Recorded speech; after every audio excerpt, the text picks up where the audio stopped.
দোতলার টানা বারান্দায় বসে আছে বাবা। বাবার পাশে আছাড় চাচা।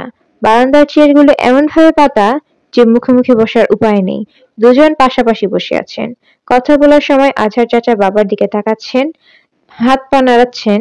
বাবা মূর্তির মতো সামনের দিকে বসে আছেন।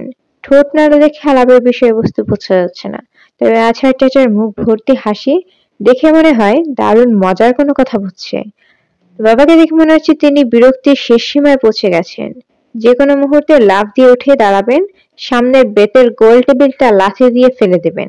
এতে যদি বিরক্তি কাটা যায় তাহলে কাটা যাবে, যদি কাটা না যায় তিনি হয়তোবা দোতলার বারান্দা থেকে লাফ দেবেন। আমি সরাসরি তাদের কাছে গেলাম। আজহার চাচা আমাকে দেখে আনন্দিত গলায় বলল, অনেক আগেই চলে যেতাম, তুই আসবি, তোর সঙ্গে দেখা হবে, এজন্যই বসে আছি। তোর বাবা বলল তোর নাকি ইউনিভার্সিটি ফেরার টাইমের কোনো ঠিক নেই, কখনো দুপুর, কখনো 3টায় ফিরিস, কখনো রাত 8টা। আমি হাসলাম। হঠাৎ আপনার দেখা পেয়ে খুবই আনন্দ পাচ্ছি। জাতীয় হাসি। আমার আসলেই ভালো লাগছে। চাচা, আপনি কি কবরের জন্য জায়গা কিনছেন? হ্যাঁ রে মা, কিনে ফেললাম। ধানমন্ডিতে যখন 1 বিঘার একটা প্লট কিনি তখন খুবই আনন্দ পেয়েছিলাম। কবরের জায়গাটা কেনার পরও সামান্য আনন্দ পেয়েছি। তোর বাবাকে কিনে দিতে চাচ্ছি, সে কিনবে না। আপনি তো চাচা ডেঞ্জারাস মানুষ। ডেঞ্জারাস কেন রে মা? প্রথমে কাফনের কাপড় কিনলেন, এখন কবরের জন্য জায়গা কিনে দিচ্ছেন। কয়েকদিন পর কবরের জায়গাটা বাঁধিয়ে ফেলবেন, তারপর মৌলবি থেকে সে বৃহস্পতিবার গিয়ে অজিফা পাঠ করবেন। এদিকে কবরে কোনো ডেড বডি নেই। বাবা দিব্যি ঘুরে বেড়াচ্ছেন। আজহার চাচা শব্দ করে হাসলেন। তার হাসি আর থামতেই চাইছে না। অনেক কষ্ট করে হাসি থামালেন, আবার হো হো করে ওঠেন। চাচা অনেক কষ্টে হাসি থামালেন, তারপর আবার হো হো করে হেসে ওঠেন। তিনি বাবার কাঁধে ধাক্কা দিয়ে বললেন, তোমার মেয়ের কথাবার্তা শুনেছ? জোকারি ধরনের কথাবার্তা। এরকম কথা কয়েকটা শুনলে তো হাসতে হাসতে দম বন্ধ হয়ে মারা যাব। কি বলে? কবরে কোনো ডেড বডি নেই, এদিকে প্রতি বৃহস্পতিবার অজিফা পাঠ করা হচ্ছে। হা হা হা।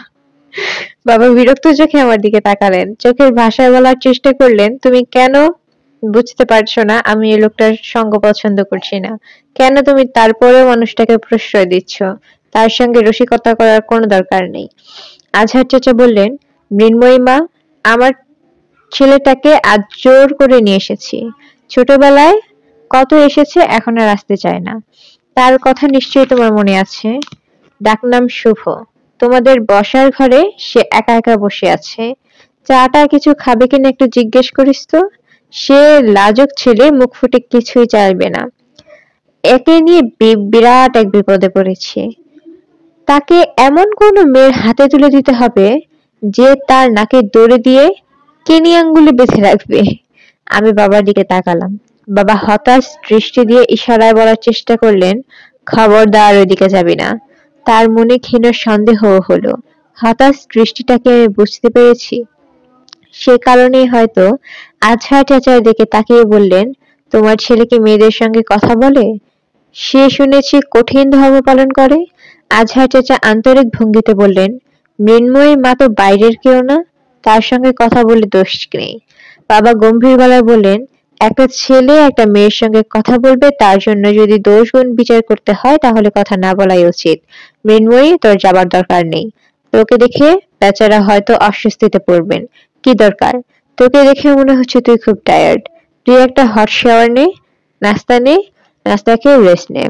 তোর পরিশ্রম বেশি হচ্ছে, তোর রেস্ট দরকার। আমি তাদের সামনে থেকে চলে এলাম। আমার কাছে মনে হচ্ছে কোনো একটা ঝামেলা হয়েছে, বড় কোনো ঝামেলা। বাবা মুখ শুকনো করে বসে আছেন। তিনি খুবই টেনশনে আছেন।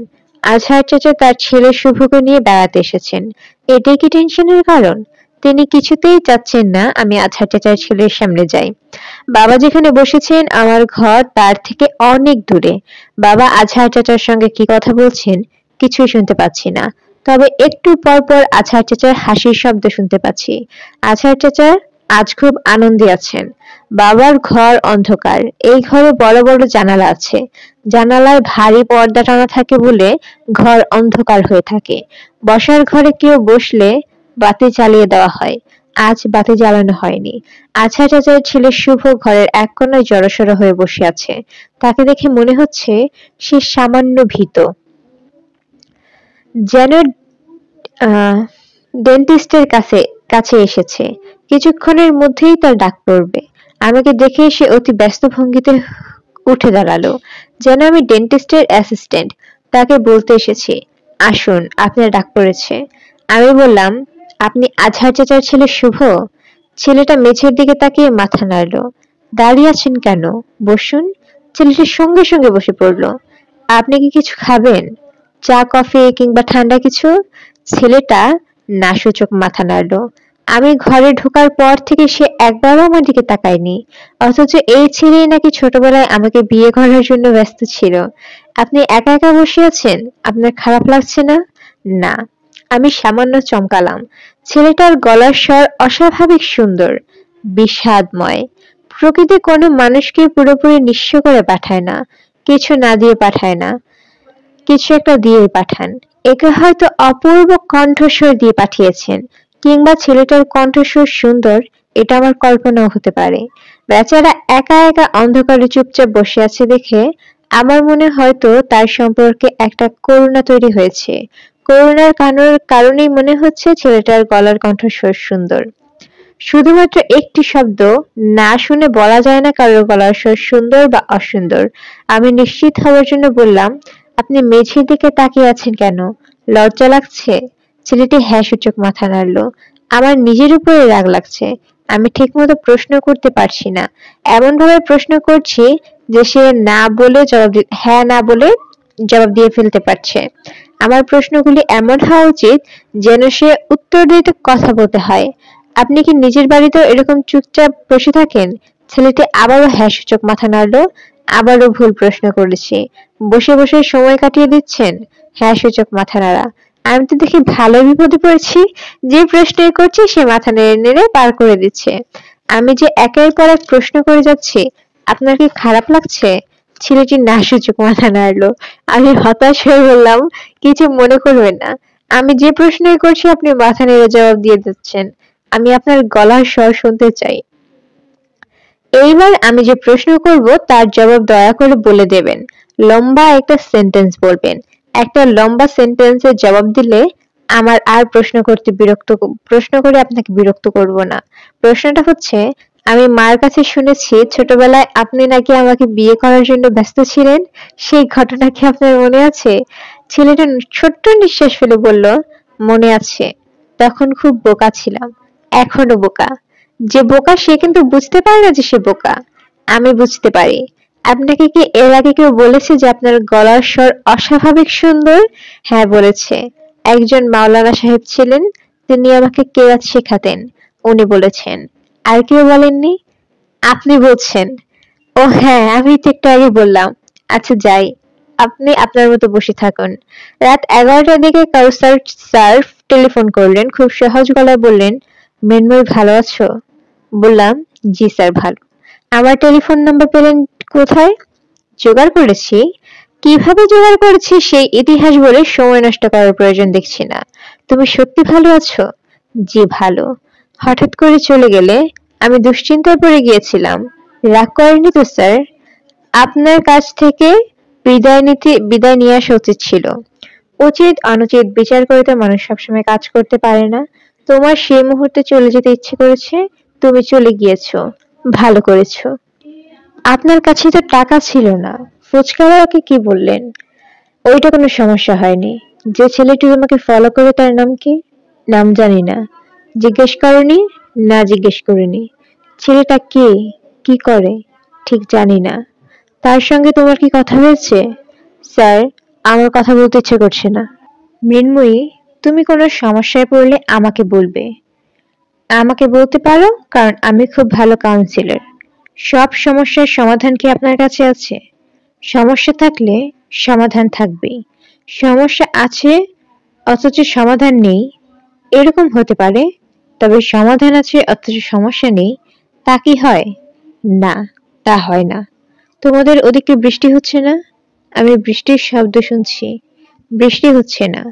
আমার একটা ঝড় বৃষ্টির সিডি আছে, ওই সিডিটা শুনছি। আমার যখন মন খুব ভালো থাকে তখন ওই সিডি শুনি, আবার যখন মন খুব খারাপ থাকে তখনও ওই সিডি শুনি। এখন তোমার মনের অবস্থা কি? খুব ভালো নাকি খুব খারাপ? সেটা আপনাকে বলবো না। সহজভাবে কিছুক্ষণ কথা বলো প্লিজ। আমি সহজভাবেই কথা বলছি। তোমার সঙ্গে কিছুক্ষণ গল্প করতে ইচ্ছে করছে। গল্প করুন। তোমার বিষয় নিয়ে তোমার গল্প করতে ভালো লাগে? কি বিষয় নিয়ে গল্প করতে ভালো লাগে সেটা বলো। যে কোনো বিষয় নিয়ে গল্প করতে পারেন। পৃথিবীর সব বিষয় আপনি জানেন। গল্প চালিয়ে যাওয়ার জন্য গভীর জ্ঞান লাগে না। যারা ভাষা জানে তারাই সুন্দর গল্প করতে পারে। জ্ঞানীরা ঝিম ধরে বসে থাকে। তারা গল্প করতে পারে না। আমি জ্ঞানী না। নিজের বিষয়ে কিছুটা জানি। এর বাইরে প্রায় কিছুই জানি না। জানি না বলেই ভালো গল্প করতে পারি। আমার কথা শুনে মনে হচ্ছে না আমি ভালো গল্প করি? হ্যাঁ মনে হচ্ছে। তুমি কি আমার বিষয়ে কিছু জানতে চাও? না তো। জানতে চাইলে বলতে পারি। আমার মা বাবা ভাই বোন তারা কোথায় থাকে, তারা পড়াশোনা কোথায় করছে জানতে চাও? না। আমার নিজে থেকেই তোমাকে কিছু বলতে ইচ্ছা করছে। আমার এমন কিছু বিষয় আছে যা শুনলে তুমি চমকে উঠবে। মানুষকে আপনি খুব চমকাতে পছন্দ করেন, তাই না? তা করি। তবে আমার নিজের সম্পর্কে কিছু জেনে তুমি চমকাবে সেটা রিয়েল। বাকিগুলো ফেব্রিকেটেড চমক। কষ্ট করে তৈরি করা। চমকে দেব? দিন। আমি রং নিয়ে তোমার সঙ্গে কথা বলেছিলাম, মনে আছে? আমি যখন স্থাপত্য বিষয়ে আন্ডার গ্রাজুয়েট স্টুডেন্ট তখন রঙের ব্যাপারটা আমার মাথায় ঢুকে। একজন টিচার ছিলেন আমাদের, যে নাম ছিল রে জুনিয়র। উনি ঢুকিয়েছিলেন। ক্লাসে বক্তৃতা দিতে গিয়ে তিনি ৭টা রঙের বাইরে আরো অসংখ্য রং আছে তা বুঝতে পারার কিছু পদ্ধতি আছে। ড্রাগ নেওয়া হলো তার একটি। কিছু কিছু ড্রাগ আছে যা রক্ত মিশলে মস্তিষ্ক উত্তেজিত হয়। যেসব রং পৃথিবীতে নেই সেসব রং দেখা যায়। তিনি কিছু ড্রাগের নামও বললেন। তার মধ্যে একটি হচ্ছে এলএসডি। তুমি কি এলএসডি এর নাম শুনেছো? হ্যাঁ শুনেছি। স্যারের কথা কতটুকু সত্যি তা পরীক্ষা করতে আমি এলএসডি নিলাম। রং দেখতে পেলেন? হ্যাঁ পেলাম। সে এক অসাধারণ অভিজ্ঞতা। আমার ভুবন রঙে রংময় হয়ে উঠল। রঙের কোনো শেড না, পিওর কালার। আমি বর্ণনা করতে পারবো না বা এঁকেও দেখাতে পারবো না, কারণ এই রঙগুলি পৃথিবীতে নেই। মৃন্ময়ী, তুমি কি আমার কথা মন দিয়ে শুনছো? হ্যাঁ শুনছি। অভিজ্ঞতাটা আমার জন্য এতই অসাধারণ ছিল যে আমি নিজের ভুবন এলোমেলো হয়ে যেতে লাগলো। একের পর এক LSD ট্রিপ নিতে থাকলাম। একসময় পুরোপুরি অসুস্থ হয়ে পড়লাম। আমাকে হাসপাতালে ভর্তি করা হলো। দীর্ঘদিন চিকিৎসা করে সুস্থ হতে হলো। এখন আপনি সুস্থ? না, এখনো ঠিক সুস্থ না। হঠাৎ মাথার ভিতর রঙগুলি উঠে আসে। আমার চারপাশের পৃথিবী আনরিয়াল হয়ে যায়। আমি প্রবল ঘোরের মধ্যে চলে যাই। উদাহরণ দিয়ে বলি? উদাহরণ দিলে কথা বলার ব্যাপারটা খুবই সহজ হয়ে যায়। তাই উদাহরণ দিতে চাচ্ছি। মনে করো আমি কৃষ্ণচূড়া গাছের দিকে তাকিয়ে আছি। লাল ফুল, পেছনে ঘন নীল আকাশ। হঠাৎ ফুলের লাল রংটা কয়েকটা ভাগে ভাগ হয়ে গেল। আকাশের নীল রঙও বদলে গেল। রঙগুলিতে প্রাণ প্রতিষ্ঠা হলো। ওরা হয়ে গেল জীবন্ত।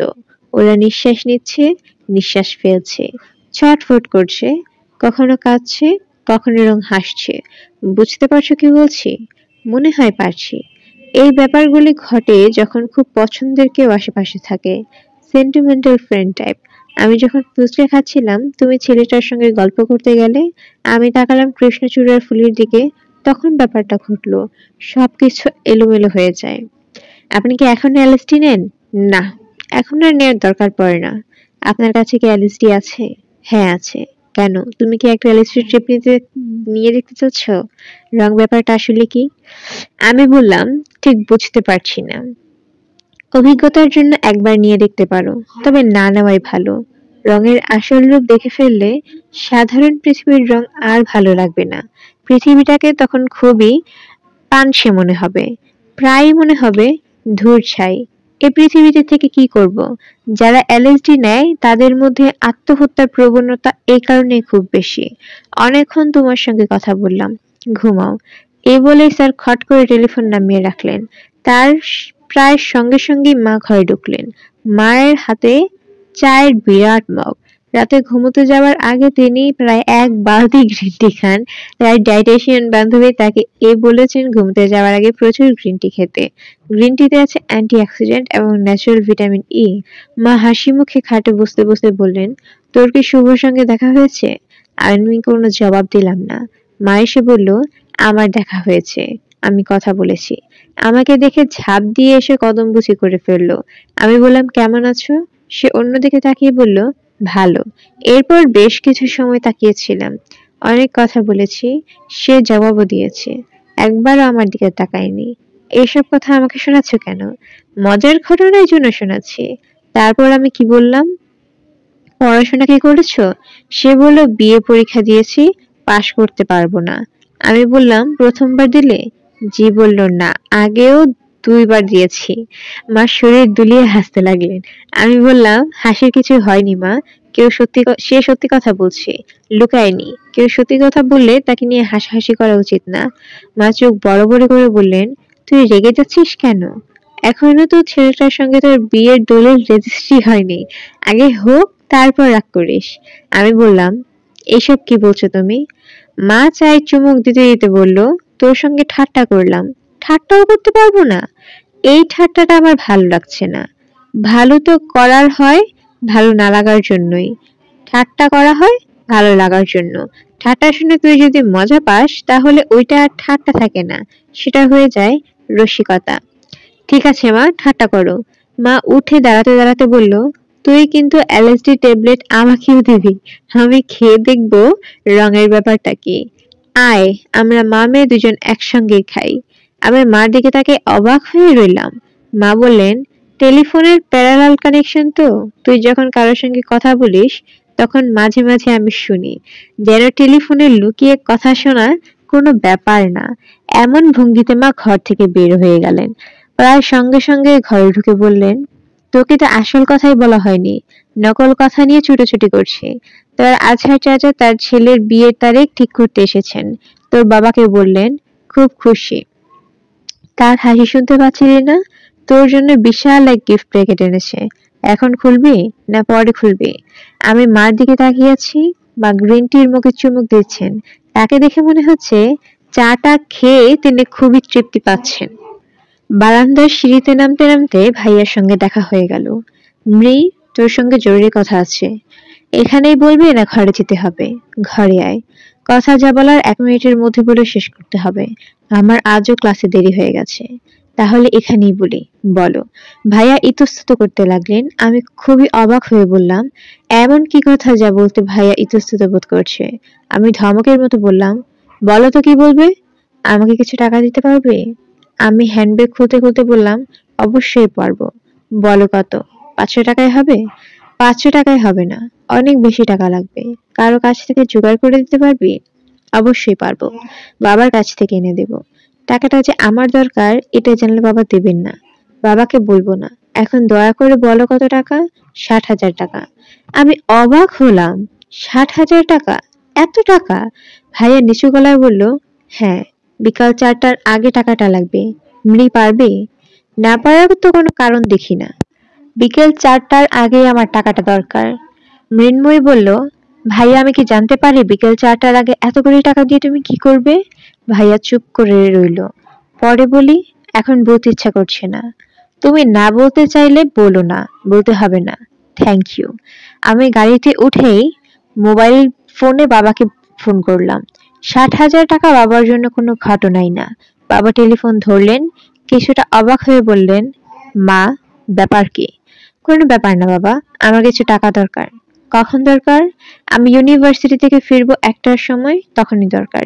তুমি কাউকে দিয়ে বাড়িতে পাঠিয়ে দাও। তেমন প্রয়োজন মনে করলে আমি রহমতকে দিয়ে তোর ইউনিভার্সিটিতেও পাঠাতে পারি। ইউনিভার্সিটিতে পাঠাতে হবে না, বাড়িতে পাঠাও। অ্যামাউন্ট বল। অ্যামাউন্টটা বেশি। আমার 60,000 টাকা দরকার।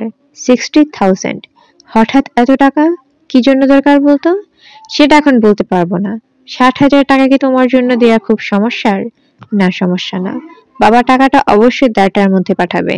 আমার দরকার 4টার আগে, তারপরেও কিছু সময় হাতে থাকা ভালো। বাবা কিছুক্ষণ চুপ করে থেকে বললেন, মৃ, টাকাটা তোর দরকার না, অন্য কারোর দরকার। আমার ধারণা তোর কাছে টাকাটা চেয়েছে টগর। ধারণাটা কি ঠিক? আমি বললাম, টাকাটা আমি তোমার কাছ থেকে চাচ্ছি, এটাই মূল বিষয়। বাবা শান্ত গলায় বলল, এটা অবশ্যই মূল বিষয় না। তুই আমাকে খোলাখুলি বল, টাকাটা কি টগরের দরকার? হ্যাঁ। কি জন্য দরকার? বাবা, আমি জানি না, আমাকে ভাইয়া বলেনি।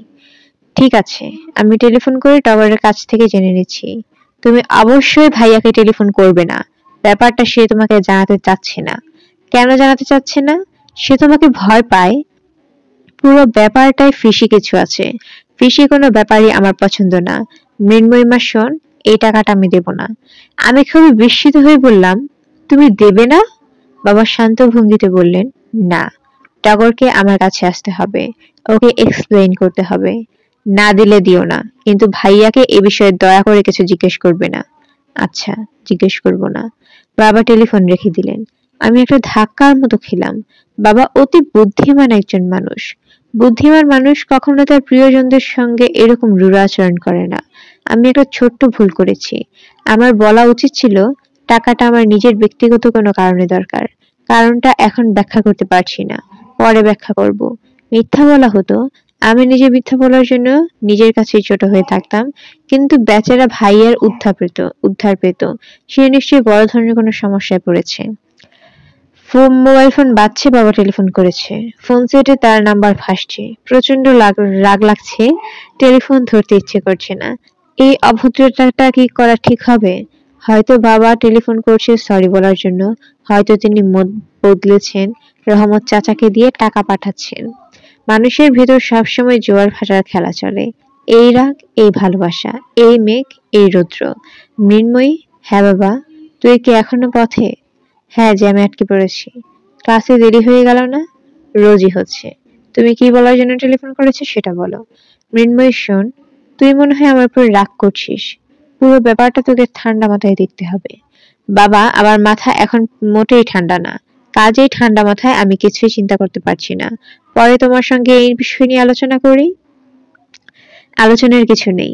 আমার যা বলার আমি এখনই বলে শেষ করব। আমার ধারণা, আমার কথা শোনার পর কথার পেছনের লজিক তুই ধরতে পারবি। জগৎটা আবেগের না মা, জগৎটা লজিকের।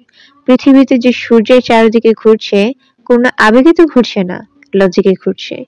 এই লজিক সৃষ্টির পেছনে কিন্তু কোনো কাজ করছে আবেগের। সেটা তো আমরা জানি না, লজিকটা আমরা জানি। যে কথা জানি তার কথা হবে লজিকের ভিত্তিতে। বেশ, বলো তোমার লজিক। বাবা শান্ত গলায় বললেন, টগর হলো এমন এক ছেলে যার কিছুই করার ক্ষমতা নেই। ডিগ্রি পরীক্ষা 2 বার দিয়েছে, এই তার যোগ্যতা। প্রতি মাসে আমার কাছ থেকে যে টাকাটা হাত খরচ হিসেবে পায়, এটাই তার বর্তমানের রোজগার, হয়তোবা ভবিষ্যতের রোজগার। এই পর্যন্ত যা বলেছি ঠিক আছে? হ্যাঁ, ঠিক আছে। তার কিছু বন্ধু বান্ধব আছে যার ছায়া জগতের বাসিন্দা। 2-1 জনের পেছনে পুলিশ ঘুরছে। যা বলছি ঠিক আছে মা? হ্যাঁ, ঠিক আছে। এখন টগর নামের অপদার্থ ছেলেটার হঠাৎ 60,000 টাকা দরকার পড়ে গেল। বাবা হিসেবে আমি প্রথম চিন্তাটা যেটা করব সেটা হলো, সে বড় কোনো ঝামেলায় জড়িয়েছে। টাকা দিয়ে ঝামেলা মেটানো যায় না, টাকার ঝামেলা বাড়ে। টাকাটা না দিয়ে আমার উচিত খোঁজ খবর করা ঘটনা কি। তোমার টাকা দিতে হবে না। তোমার প্রতি আমার একটাই অনুরোধ, তুমি এই নিয়ে কোনো খোঁজ খবর করবে না, ভাইয়াকে কিচ্ছু জিজ্ঞাসা করবে না। তোর অনুরোধ রাখবো এবং আশা করব তুইও আমার কথা রাখবি। তোমার কি কথা? টগরের টাকাটা অন্য কোনো সোর্স থেকে জোগাড় করার চেষ্টা করবি না। আমার আর কোনো সোর্স নেই। তুই বুদ্ধিমতী মেয়ে, সোর্স বের করা তোর জন্য কোনো সমস্যা না। Thank you for the compliment. বাবা, টেলিফোন রাখি। টেলিফোন রাখার আগে তুই কি স্বীকার করবি আমি যে কথাগুলো বলছি তার পিছনে যুক্তি আছে? হ্যাঁ, স্বীকার করছি। বাবা টেলিফোন রেখে দিলেন। 50 মিনিটের ক্লাস, আমি উপস্থিত হলাম 40 মিনিট পর। ক্লাসে ঢুকতে স্বস্তির নিঃশ্বাস পড়ল। টিচার নেই। কাউসার স্যার ক্লাস নিতে আসেননি। যে যার মতো ছড়িয়ে ছিটিয়ে বসেছে। কেউ কেউ ডিজাইন টেবিলে বসে কাজ করছে, তবে বেশিরভাগই গল্প করছে। ফরিদা বলল, ইউনিভার্সিটির কারেন্ট গুজব শুনেছিস? আমাদের বিখ্যাত গরু স্যার রেজিগনেশন লেটার পাঠিয়েছেন। আজ ক্লাসে আসেননি এই কারণেই এমন গুজব। তিনি গত 3 দিন কোনো ক্লাসে আসছে না। 3 দিন আগে থেকেই বাজারে গুজব ভাসছে। 2 রকমের গুজব। একটা হলো তিনি চাকরি করবেন না, রেজিগনেশন লেটার দিয়েছেন। দ্বিতীয় হলো ইউনিভার্সিটি তার চাকরি নট করে দিয়েছে। 2টা গুজব যখন বাজারে চালু থাকে তখন দুইটা গুজবের একটি সত্যি হয়। কোনটা সত্যি কে জানে? যেটাই সত্যি হোক ফলাফল তো একই। তা ঠিক। আমরা গুজব অনুসন্ধান